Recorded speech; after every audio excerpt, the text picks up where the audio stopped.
This Thursday, February 13th, NBA Betting Picks edition of the NBA Gambling Podcast on the Sports Gambling Podcast Network is brought to you by Underdog Fantasy. Sign up with promo code NBA SGPN to get a 50% deposit bonus of up to $1,000. We're also brought to you by Edge Boost. Earn up to $750 per month on your sports gambling transactions. Go to edgeboost.bet, promo code SGPN.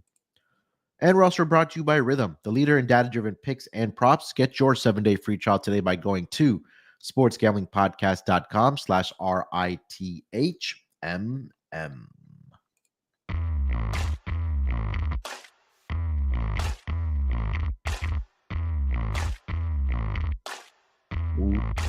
Welcome to the NBA Gambling Podcast, part of the Sports Gambling Podcast Network. Thursday, February 13th, the final day of games for the All-Star Weekend. Kicks off on Friday night. 5 games on the schedule. Should be a lot of fun to get into here. Of course, all 30 teams played on the Wednesday schedule. We got some teams that are on a back-to-back situation here, of course. We'll get into all of that, side total, give you our lock and dog, and then, of course, our Underdog Fantasy entry, and we'll recap what we saw from last night in the association. But joining me here on this episode to help me break everything down happening on the hardwood, guys know me as the voice of the Tennis Gambling Podcast, WNBA, MLB, and, of course, here on the NBA Gambling Podcast, Scott Studio Reichel. Scott, what's going on, my man? How you doing? Yeah, doing pretty well. It's the last day before the All-Star break, so looking forward to the games today. We don't know who's going to play in half these games because a lot of teams are on back-to-backs, but point is, should be fun. Either way, it's the official end, I guess, of the first half of the season. Mm-hmm. So hopefully we end it on a high note.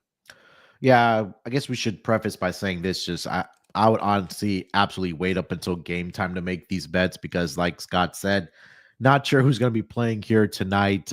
Did get, I guess, some whispers on who may or may not, more importantly, play here today. So we'll do our best to kind of navigate through the injury report because when you are on a back-to-back, you guys know that they get that extra time to submit those injury reports. So we'll do the best we can as far as the injury report does go here for the Thursday games before All-Star Weekend.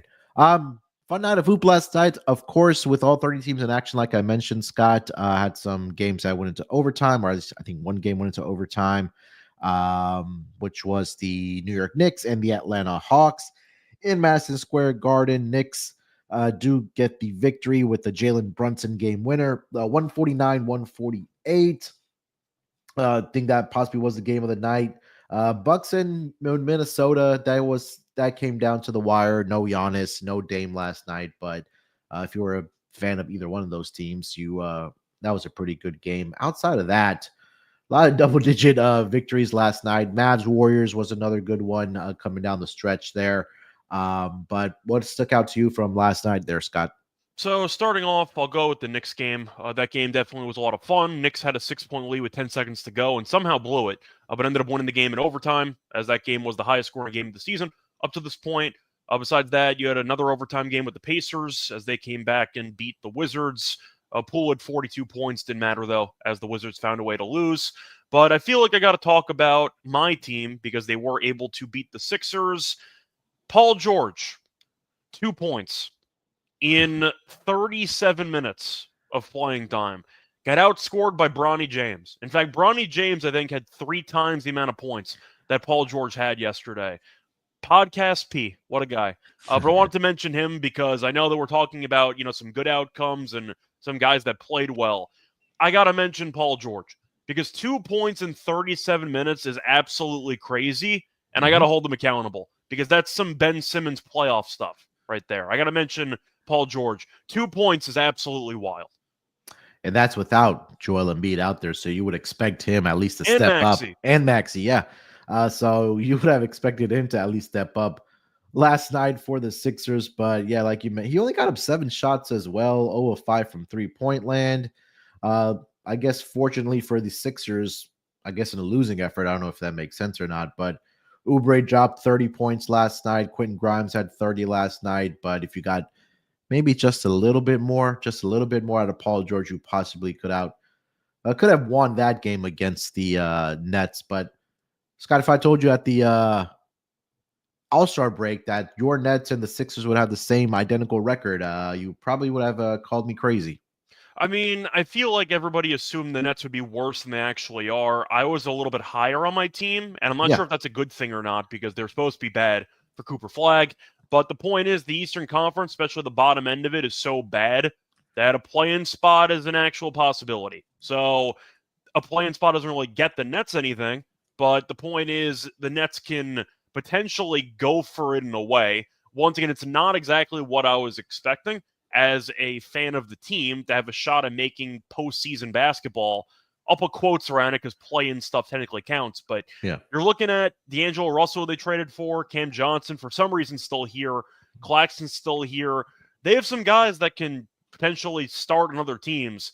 I wonder what the Lakers would do for Nick Claxton right now, as Alex Len's their new starting center for the next couple days. So the point is the Nets have been fine, but I got to just mention Paul George again because damn, Daryl Morey should be fired. Like that Yeah. Embiid contract mixed with that Paul George contract, and now reports came out that Embiid might need another surgery Yeah. to current injuries. Yeah, that franchise is screwed for the next couple years. And the Nets, you could argue that they're laying the foundation for what could be an interesting team to follow for the next couple years if a couple free agents go their way. Yeah, 100%. I think the like you mentioned, the foundation right now for the Nets in a whole hell of a lot better situation than the Sixers, who are now strapped with Embiid's contract, Paul George's contract, and then eventually they're gonna have to also end up paying Tyrese Maxey as well, who by far has been their best player this season, and I think you could probably say last season as well. I think that was it for me. I could mention Well, I got to roast the Timberwolves, though, because you yeah, can't go lose ahead. that game at home to Milwaukee with no Lillard and no Giannis. Yeah. That can't happen. Yeah, and I think it was a really bad shooting night as well for Anthony Edwards after scoring 40 plus points in what was it, three straight games he had for the Minnesota Timberwolves there. What was he But again? 10 of 33? 10 of 33, 4 of 17 from the floor, or sorry, from 3-point land. Finished the game with 28 points, but their two big men had a pretty good games combined with Rudy Gobert and Naz Reid. They combined for 42 points and 27 rebounds between those two guys. So if Anthony Edwards was a little bit more efficient last night, I think that's uh, maybe an overstatement for him last night. But yeah, unfortunate for the Timberwolves. I think tonight would probably be another spot to fade, and we'll get into that game here in a moment. But before we continue the conversation here from last night, let me just remind everybody, just because football is over, NASCAR is officially back. Head over to sportsgamblingpodcast.com/Daytona to sign up today for their free Daytona 500 contest to be entered to win $100 cold card cash and a $100 SGPN gift card plus random bonus prizes. That's sportsgamblingpodcast.com/Daytona to sign up today.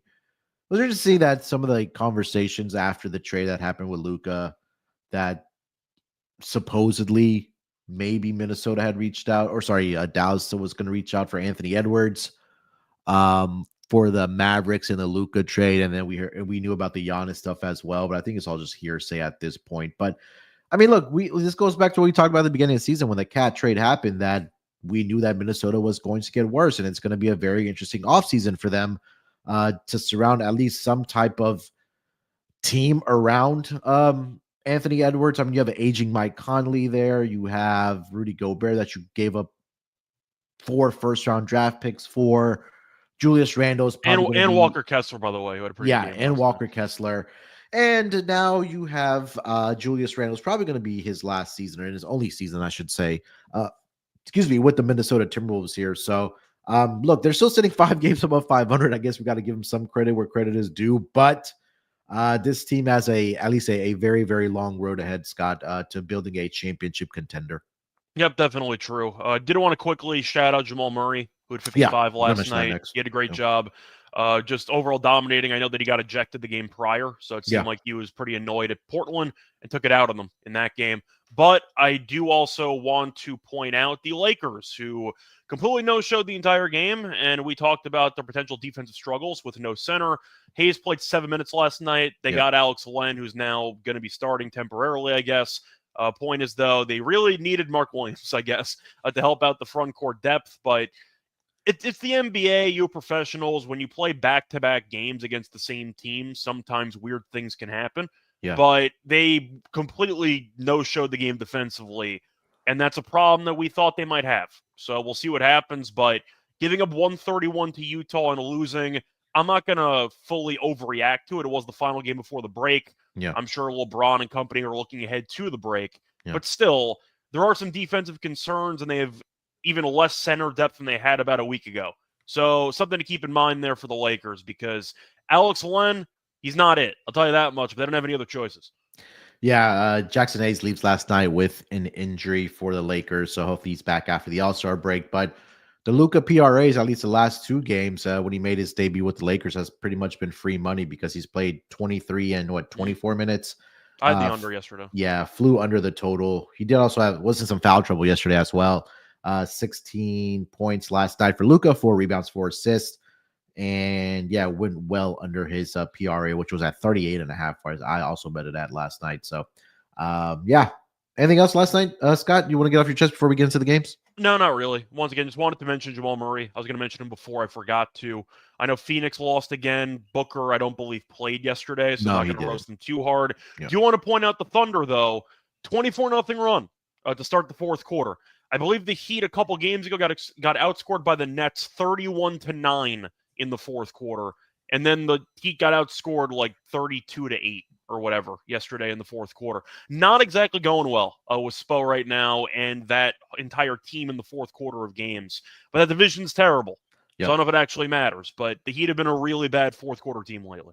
Yeah, it's all we always say. It's always that one quarter where the Thunder, they just absolutely just take off and they just run away with the game. And yesterday it was in that fourth quarter where they outscored the Thunder 32-8. So they improved to 44-9 on the season. They do have a game tonight, a division game against the Minnesota Timberwolves. We'll get into later on in the show. All right, Scott, let's get into it here for tonight. We've got 5 games on the schedule. We'll do our best to kind of navigate through the injury report here, but first game up will be a 8:10 Eastern start time. The Golden State Warriors, they are in Houston to take on the Rockets. Rockets are laying 6 points here in this game with a total of 218. I did see a note from Steve Kerr that wasn't sure if some of the veteran guys are going to be playing tonight. So my anticipation would be at least one of Steph Curry or Jimmy Butler sits here tonight, maybe both, maybe even Draymond, but we'll see. At least for the Rocket side of things, guys that we know that are out for sure are going to be Steven Adams, Tari Eason, Jabari Smith, whose target return date is around February 21st. That a report came out. And Fred VanVleet is also out for the Rockets in this game. Rockets are currently laying 6 points here at home, Scott, with a total of 218. What are your thoughts on this matchup? I think I just like the under in the game. I mean, we saw them face off in the in-season tournament. I know the stakes are a bit different. That game was an absolute rock fight. But you're thinking of the Warriors and the spot itself. I know Kerr said, we'll see, we're undecided. That's usually coach speech for why the hell would I play any of my guys? Yeah. Like, they just had a crazy game against Dallas, which I think, once again, was full of just minutes for the guys to play. And I think that you're looking at a spot where Butler, I can't remember the last back-to-back he's actually played. If we're trying to play that game, Curry had a pretty solid game there against Dallas. In overtime, at least, they did lose the game. But the point is, it was a massive sweat. Game came down to the wire. Curry ended up having 25, but he played 37 minutes. So I wonder how tired he's going to be. But it's the game before the break. They have an older team. It would not shock me if the Warriors sat basically everybody. And when the coach says we're undecided, I think every team's decided the day prior if they're going to be sitting guys. He just doesn't want to state it publicly. I don't expect many guys to play for Golden State. I like the under anyway, though, because Houston defensively has proven that they can shut down this offense. The Warriors defensively have given the Rockets problems before. Different stakes in the in-season tournament, but still, I'll go with the under. I think Houston maybe halftime, full-time if Curry or Butler both get ruled out. But I see a low-scoring, ugly game. I'll go with the under. Yeah, I'm with you with the under there. I like the Rockets side. You're not a homer pick, but I think it's just two teams, like you mentioned, that with the Golden State Warriors, why would they put their veteran guys out there right before the break? Where the Rockets, they take every game seriously. I know they've been in a slump recently. I know they snapped out of it against Phoenix last night. That was without Devin Booker, but nonetheless, they did get the victory last night. Shout out to Garlante. He mentioned the Amen Thompson triple double yesterday. That got to the window. So I think the Rockets in the first half of the season here on a winning note here. They're sitting at 34-20. Do expect all the guys to be out there. Keep your eyes out for Şengün because he was a game time decision all the way up to the pretty much game time yesterday, and possibly sits here tonight, but keep your eye out for that. But I would expect Jalen Green, Amen Thompson, Dylan Brooks, all those guys to be out there here tonight for the Rockets. So I'll lay the 6 here. I also like the under in this game here with you. All right, before we continue the conversation here for the rest of the card here in the Thursday night games, let me tell everyone about our friends over at Edge Boost. SGPN has partnered up with Edge Boost, a premier Visa debit card for bettors. An Edge Boost card allows you to avoid the hassle of having your card denied at the sportsbooks, DFS site, sweepstakes sites, and racetrack or the casino. Plus, you can earn up to $750 per month in cashback rewards for using your Edge Boost card. And you know your money is safe as the card is FDIC insured. The best part is no credit checks and it's completely free. Sign up today and use promo code SGPN so you get better cashback rewards and instant tier 2 status. That's edgeboost.bet, promo code SGPN. Again, edgeboost.bet, promo code SGPN. And we're also brought to you by mybookie.ag. MyBookie is your place to bet every sport, plus props for every game in a live dealer casino. MyBookie accepts customers from a ton of locations. It's easy to deposit and lightning fast payouts using crypto. Head to mybookie.ag, promo code SGPN for a 100% deposit match up to $1,000, plus a $10 casino chip. That's mybookie.ag, promo code SGPN. All right, let's keep it rolling here. Next game on the board will be another 8:10 Eastern start time. We've got the Sacramento Kings. They are in New Orleans to take on the Pelicans. Pelicans are catching 8 points in this game with a total of 235.5. Injury report, nothing really of significance. My guess would be Zion probably ends up sitting here tonight. Doesn't usually play in those back-to-back situations. These two teams just played yesterday, of course. And the Sacramento Kings got the 8-point victory against the Pelicans. They're back at it in New Orleans here tonight. Scott, what are you thinking about this game? Kings -8, total 235.5. Well, my trivia question for you, do you want to guess how many back-to-back scenarios Zion's actually played this season? 0. The answer is 1. Oh, okay. He played 1 back in October. So, yes, I'm not expecting Zion to play. It's a shame because he owns this team because Sabonis is one of the worst rim-protecting centers in the league, and Zion just gets a free run to the lane every time. He's dominated this team. So it is pretty unfortunate when you have a perfect matchup and the team is just letting you get away with never playing on back-to-backs. It's tough to take New Orleans because I don't take them seriously. But at the same point, the Kings, I don't think are a really good defensive team at all. They had a nice win against the Mavericks a couple days ago with the DeMar DeRozan 42 piece, but it's really tough for me to find an angle for New Orleans because I really wanted Zion to play if I'm picking them to hang in there, and this team's a joke. They are better at home than on the road, but that's because they're atrocious on the road. If I was going to go for anything in this game, maybe Trey Murphy stuff, because if Zion's out, somebody's going to have to do something for this team, but it's really tough, honestly. Like, I would have taken the points probably if Zion was playing, but I agree with you. I think he has a decent chance of sitting in this game. So I don't know if I actually have much for this one. Trey Murphy stuff probably, but it might just be a pass for me, honestly. Like, do you like anything in this game? It's a lot of points to lay on the road with Sacramento, and I don't feel great about it. But without Zion, I don't feel good about backing New Orleans either. Yeah, I'm with you. I would want to see if Zion does end up playing in this game or not, just because, like you mentioned, he does own this team defense or offensively, I should say. If he does end up playing, just look at his points prop to go over. It's just really hard to gauge this Kings team as far as who's going to be that guy for them every single night because they have 4 different guys that kind of require the basketball to be effective. And we know defensively this team for the past several seasons has not been very good. I know they had spurts when Mike Brown was the head coach for this team, but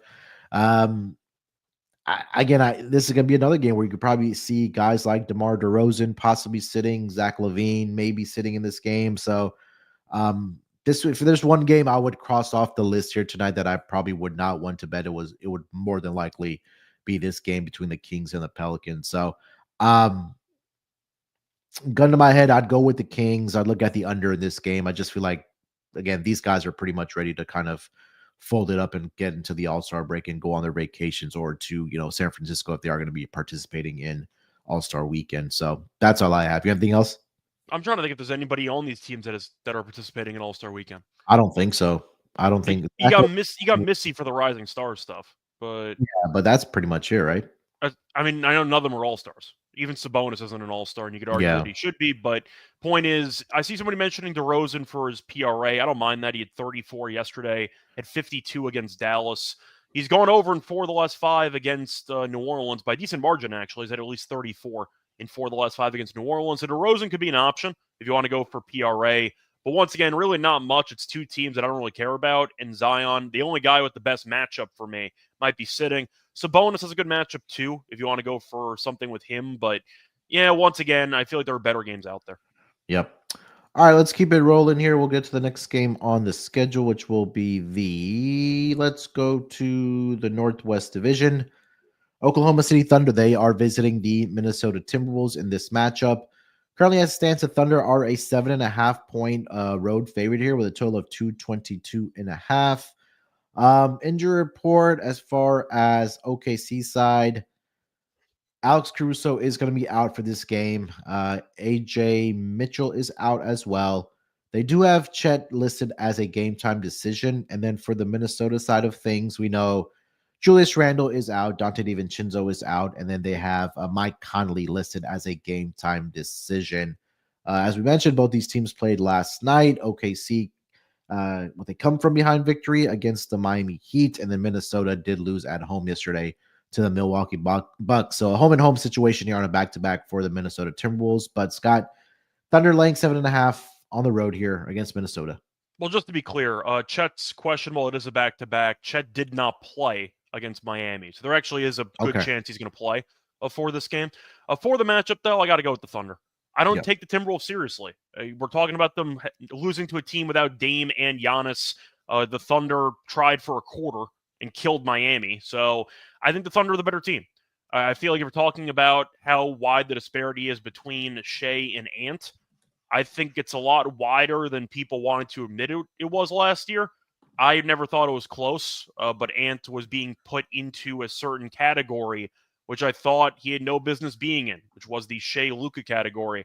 I think Ant's fine. I feel like Shea is an actual superstar MVP caliber player. Yeah. And Ant is not that. At least that's how I view his career so far. I'm not saying Ant's bad, but Shea's a top, 2-3 player in the league? There's definitely a difference between the two of them. And you're looking at Chet, you're looking at Hartenstein. I know Reed and Gobert. It's going to be a very fun matchup in the front court between them. But the Thunder, I just think, are coached better. I think they're a deeper roster. I think they have a better star player. I think Jalen Williams is a guy that the Timberwolves have a hard time potentially matching up with.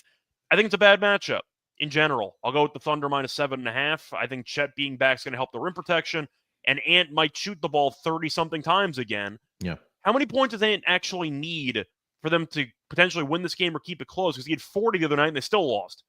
I don't know how much he needs. 45, yeah.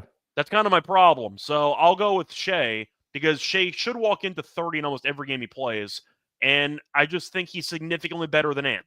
So I'll give me the Thunder.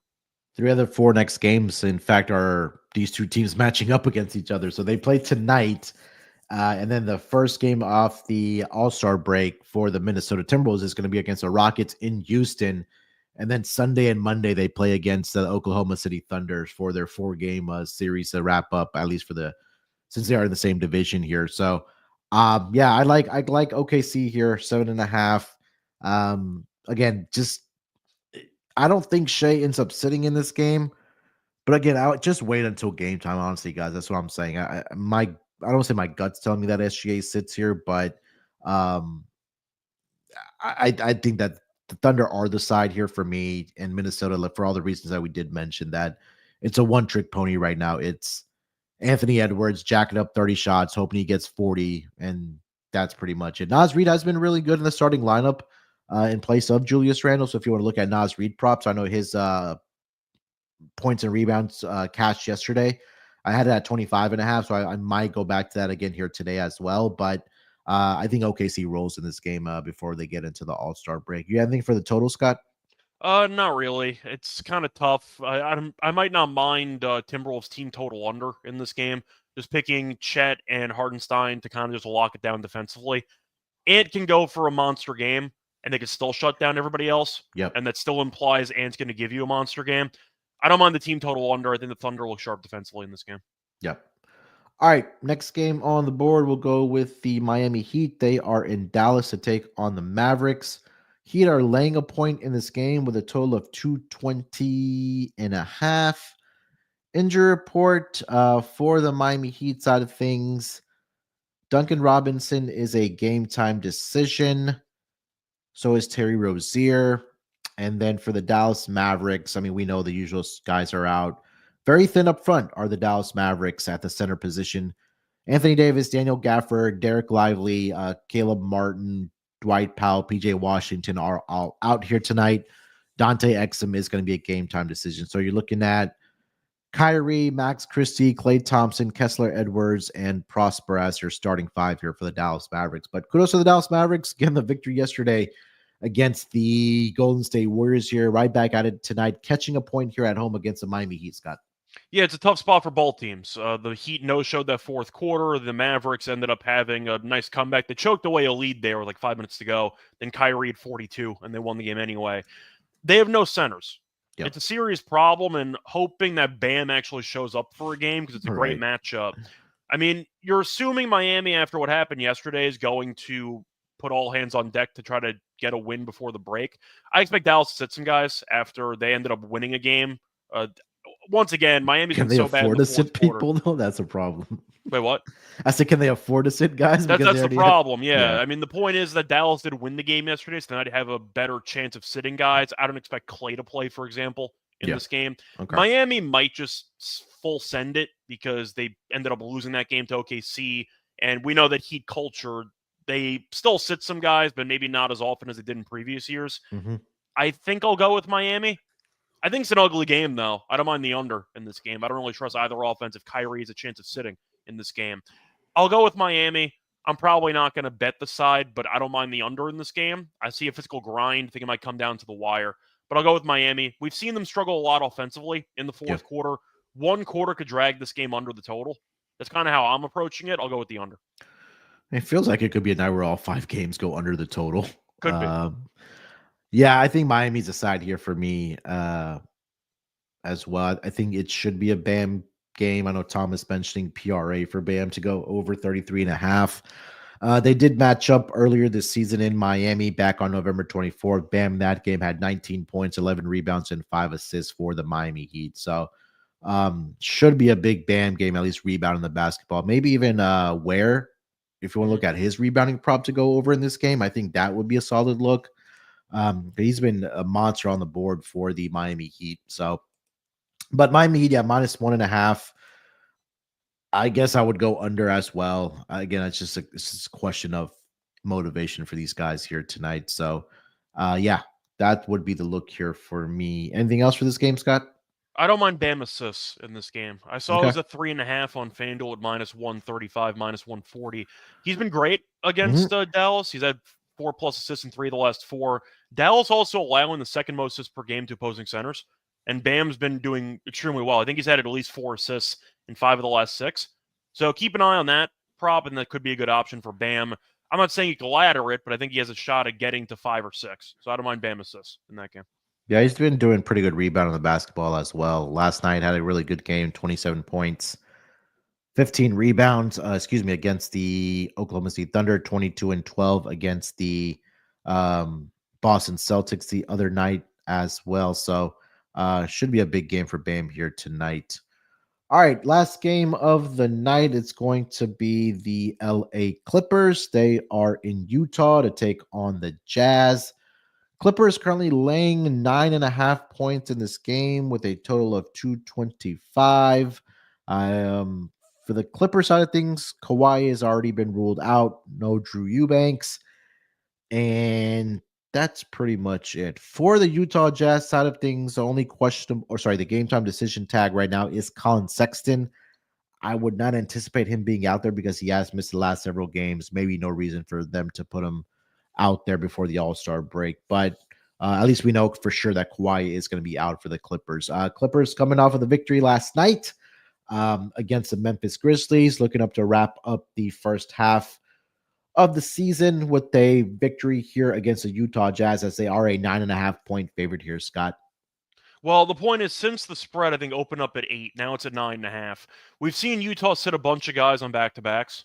Not even just back-to-backs, but in general for injury management or tanking, whatever you want to call it. They won a game. I'm sure Danny Ainge is pissed about that. A point is, I expect Kessler and probably Laurie not to play in this game. They've been finding excuses for Laurie not to play for the last 3 seasons. I think Laurie ends up sitting in this game. So I think the line movement is pretty suggestive that you're looking at a spot where Utah benches a decent amount of the core, even though it hasn't been announced yet. So I think the Clippers should win if I had to go for an actual spot. I know they're better when Kawhi plays, obviously, but the Clippers had a nice win, especially in the second half. They dominated the second half against Memphis yesterday. I'll go with the Clippers in this one, mostly because I'm just picking Utah after a win like that to bench almost the entire team. And even mentally, you beat the Lakers, a team that blew you out by about 30 the day prior, or the game prior. It's a pretty good letdown spot for Utah to just pack it in, get to the break, and just move on. So I'll go with the Clippers here. I think Utah does sit a lot of guys here. I think it's why the line has already moved pretty heavily overnight. I'll take the Clippers minus 9.5. Yeah, I think even without Kawhi, this is a better team, no doubt. Obviously, Do you think Laurie plays? I mean, we've seen them sit him on back-to-backs for most of the season. I don't think he plays either. Maybe you see Clarkson sit, maybe Kessler, like you mentioned there as well. Just trying to do a quick query here on what the Jazz have done after they've won a game this season. So I imagine it's not good because they've been sitting a bunch of guys. Yeah, so they've been pretty. Let me add in. Well, no. So coming off of a win this season, they're 2-10 straight up, but they're actually 7-5 against the number and 8-4 towards the over. So that's kind of telling you that they don't really put up much of a fight defensively or effort defensively. And on back-to-back situations this season for the Jazz, 2-6 straight up, 2-5-1 ATS, and 6-2 towards the under. So yeah, I think the Clippers aside here for me. I think this could be a big James Harden game, Norman Powell game. Probably get it done in 3 quarters here. Then you have the depth, or at least the bench, come in for the Clippers, and they coast the rest of the way there. So yeah, Clippers for me minus the 9.5, total 225. I think I'll just go like Clippers team total over. This Jazz defense, hasn't been very good, to say the least. So that would be at least far as the total look for me here. You have anything for the total? Yeah, I think it's Clippers team total over or pass, especially if I think Kessler's not going to play. It means defense should be a lot worse because Kessler, I think it's 6 blocks last night. So I don't see much rim protection. I think Harden could have a monster game if Kawhi ends up not playing. Maybe flirts the triple-double. Maybe. I think I'll end up with a double-double minimum in this game. But I'll go with, once again, a good spot for the Clippers offense to look sharp. Yeah, they played on February 8th back in LA. And didn't Harden have like 40 in that game or something? Yeah, so there's a game in December we had 41, and then the game a few weeks ago, or I should say exactly a week ago, about he had 23 points and 17 assists in that game. So if you want to look at a Harden assists ladder, or just take his assists here tonight, or points and assists, I wouldn't be able to talk you off of that in this matchup. So those would be the props that I would be looking at as far as the Clipper side of things. Anything else for this game, Scott? Not really. Once again, you might want to wait for some injury news. Maybe if you want to gamble on some role players, maybe like a Juzang threes or something. Utah is going to be a complete wild card as far as I'm concerned with the injury report. Maybe Collier ends up playing and he can play a bunch of minutes for assists. Who knows? But it might be a game where you go kind of dumpster diving, trying to find some role players who might have some mispriced lines. Yep. All right, before we get into our lock and dog here for tonight, let me just quickly tell all of our listeners about Underdog Fantasy. Hey, last night was a great night to get in, but hey, we still have the second half of the season. still to go here for the for the NBA season, and a great time to get in on Underdog Fantasy because they have NBA, NHL, college basketball, whatever your sport, you can cash in big with Underdog Fantasy Pick'em. Sign up with promo code NBA SGPN to claim your special pick and first time deposit offer up to $1,000 in bonus cash. That's UnderdogFantasy.com. Use that promo code NBA SGPN. Hang tight at the end of the episode. Scott and I will put together our Underdog Fantasy entry here for the Thursday night card to get our pick'em entry. So stay tuned for that. And we're also brought to you by Rhythm. SGPN's partner Rhythm is a #1 AI-powered back sports betting platform that helps provide bettors of all levels the ability to build custom predictive betting models in seconds. Build your own model, copy one of the top-performing models from the leaderboard, or have Rhythm build a model for you. NFL picks, NFL props, college basketball, and NBA. Rhythm has it all. Claim your 7-day free trial today by going to sportsgamblingpodcast.com/rhythm. That's sportsgamblingpodcast.com/RITHMM. All right, Scott, let's wrap it up here with our lock and dog and Underdog Fantasy entry. I'll let you lead it off. Where do you want to go? All right, so for my lock, it's pretty tricky once again, not knowing who's going to play. So there were a couple guys I thought about. I thought about Zion. I think he's not going to play, so it's a waste of my time. Instead, I'll go with that game, though. Actually go with the play that was brought up in the chat, which I do like. I'll go with DeRozan over his 28.5 PRA at -104. He's been very good lately. He had 42 points alone against Dallas a couple games ago. He had 24 points, 6 assists against the Pelicans. Also had 4 rebounds in that game, so I think that he has a good matchup. Been good in the head-to-head. He's gone over this number in 4 of the last 5 against New Orleans. And looking at back-to-backs, DeRozan's actually been pretty good. Looking at his numbers in back-to-backs, he's gone over 28.5 PRA in 4 straight. In fact, he's added at least 33 PRA in 4 straight games on back-to-backs. So I like the overall spot that was road game. Sorry, let me just see the back-to-backs. Apologies. So on back-to-backs, he's had at least 31 PRA in 8 of his last 10 on back-to-backs. So DeRozan's one of the better back-to-back guys in the league. I think that's a good spot for him. I think New Orleans is going to guard anybody, but DeRozan has proven time and time again New Orleans can't guard him, and he tends to have monster games. Give me DeRozan over his 28.5 PRA as my lock. For my dog, I thought about going with something for Bam. The question is, do I want to? Because I've kind of officially added him to the ban list on this show for a while, so I actually am wondering what I want to do for the dog here. OKC could kill them, but I don't know if I actually want to go with that. I don't know if Şengün's going to play, so that could be a bit annoying. I thought of maybe going Amon rebounds for this one, but you know what? I think I'll actually go with Harden. We mentioned before Harden's done well against the Jazz, whether it involves his assisting or his actual scoring. So I think I might want to go something with Harden. The question is, do I want to go for the points at 23.5 for an alt, or do I want to go for something with the assists? The problem is his default assists are already at 9.5, which is pretty annoying because I was going to take an alt line there. But, I mean, he did have a monster assist game against them last time. He had 17 assists against this team. I think for this one, I'll go with the assists for Harden. Mm-hmm. Actually, I might go with points and assists, actually. I think I'll go with points and assists. Has me covered multiple ways if he ends up having a monster game. But I can get Harden, 39.5 plus 250, which I kind of wanted numbers in between. You know what? I'm going to stop kind of stalling here. Give me Harden over 11.5 assists at plus 230. I think it's a great spot. Utah's allowed in the second most assists per game to opposing point guards. He had 17 in the last head-to-head meeting. He's gone to 10 a lot recently. I think it's a good spot for him to find a way over against a really bad defense. Give me James Harden over 11.5 assists at plus 230 as my dog. I was looking for a triple-double price, but I didn't see one. I just see double-double. I saw 21 to 1. Oh, okay. Yeah, so at least the books are anticipating that he gets a double-double tonight. It's at, I see -150 there, so I think if you want to have a little fun, I mean, don't go too crazy. Maybe the rebounds have actually been quietly decent for Harden lately. Not even just for triple-doubles, but I mean in general. If you want to go for his rebounds, it's a 4.5 default. But he has had at least 6 rebounds in 2 of the last 3. And 6 rebounds in this game is plus 160. So there are a couple of options with rebounds. Cool. All right. For my lock, I think I'm just going to lay it with the Rockets here tonight.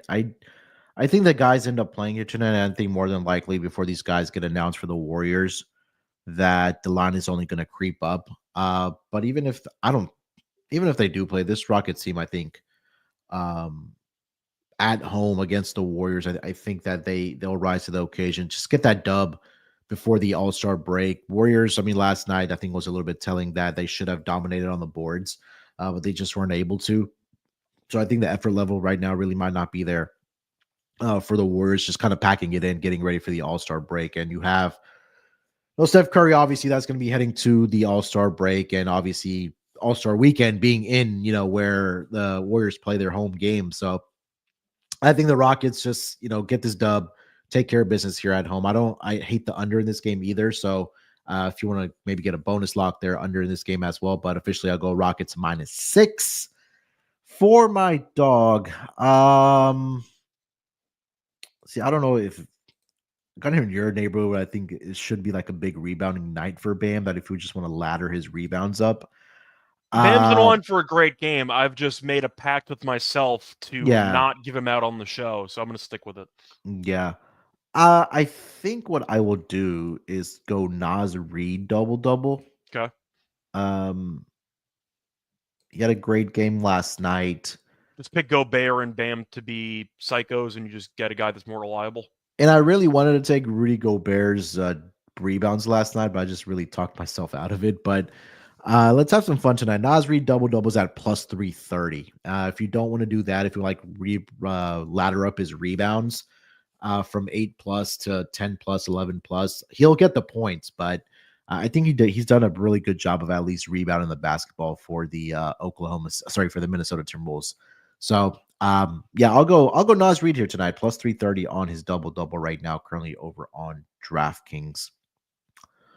All right, last order of business here, Scott. Let's do our Underdog Fantasy entry here for tonight. Again, take this with a grain of salt because as we're recording right now, we just don't know what the injury report is going to look like, at least for the rest of the day. So we'll start getting more news probably another hour or so after we're done recording about, guys being in and out there. But again, underdogfantasy.com. Make sure you guys get over there.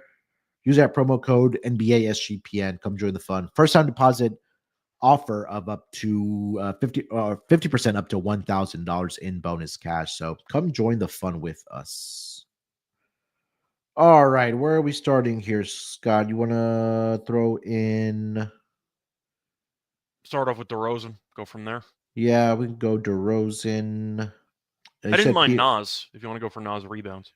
Yeah, we could throw him in there as well. You said PRA, right, for DeRozan? Yeah, should be like 28.5. Yeah, 28.5. Let's go Nas Reed. Only 6.5 on the rebounds. That is pretty low. Yeah, I like that. And then let's throw in one more. Should we throw in Bam to our entry? I don't know if I'm ready for that type of commitment. I'll tell you what. It was mentioned in the comments section. We'll throw in the play for community. Yeah. Dillon Brooks higher on his 1.5 assists. Oh boy, I know, but he's gone over in 3 straight, so I think it's a decent spot. It's only 1.5. It is pretty low. Yeah. We get Draymond versus Dillon Brooks tonight potentially. We might not because Draymond might sit. In fact, we expect Draymond not to play. So yeah. All right, we'll go with that. So we'll go DeMar DeRozan, higher 28.5 PRA. We'll go Nas Reed, higher 6.5 rebounds, and then we'll go Dillon Brooks, higher 1.5 assist. That'll get you to a 5.52x entry. So every $10 that you do put into that entry, you'll get a return of $55.20, courtesy of Underdog Fantasy. If you already have an account there, just kind of wait around because they offer these discount tokens later part of the day. So you could probably get a nicer price on one of these guys that you want to put into your Underdog Fantasy entry. So, yeah. All right. Nice and tidy here. Only 5 games on the schedule on Thursday, but hopefully we were able to find some winners here tonight. Again, just stressing this for at least today. Just wait until we get official injury reports before you do bet any games. We know some of the guys that have already been ruled out that we knew of, like the Kawhis of the world. But again, with the Warriors, maybe some of the guy for the Rockets that end up sitting here tonight, Zion, all that stuff. So just make sure you have your notifications on and take it with a grain of salt, I should say. Scott, anything else you want to mention before we get out of here? Not really. Once again, it's the last overall day of NBA action before the All-Star break. So once again, we'll be back. I'm assuming for an All-Star show at some point, but Yeah, it's a we little bit of a will. weird format. Yeah. So, point is, yeah, it's going to be a pretty interesting weekend. Yeah. Once again, if you're looking for an NBA show on actual NBA games tomorrow, don't, because there are no games tomorrow. Just keep that Yeah. in mind. Yeah, we'll probably do, or we will do an all-star weekend show, or at least maybe like the Saturday night events if their odds are out. But we'll see what's available, and some rotation of our hosts will be on to cover those betting picks available for All-Star Weekend. Outside of that, we have one game on Wednesday. We'll see. It's a makeup game between the Lakers and the Hornets. But we're back at it on Thursday here. So yeah, maybe we'll do like a second half preview. Just keep your eyes and ears open. That's why it's important to subscribe to the NBA Gambling Podcast. Maybe we'll work on that on Wednesday. Just handicap the one game and then look at some second half futures odds for the rest of the season. So yeah, appreciate everybody that's joined us throughout this season and beyond. Wouldn't be here without you guys. So would love it if you guys could do us a favor, just hit that like button on the stream here. Then make sure you guys subscribe to the NBA Gambling Podcast. Also, do us a favor, leave us a rating and review on the audio format that you do get, whether it's Apple, Spotify, wherever you do get your NBA Gambling Podcast. Make sure you guys follow Scott over on Twitter at Reichel Radio. You can follow me there as well at SportsNerd824. Till then, good luck with your bets. Let's break these books off and always remember to let it ride.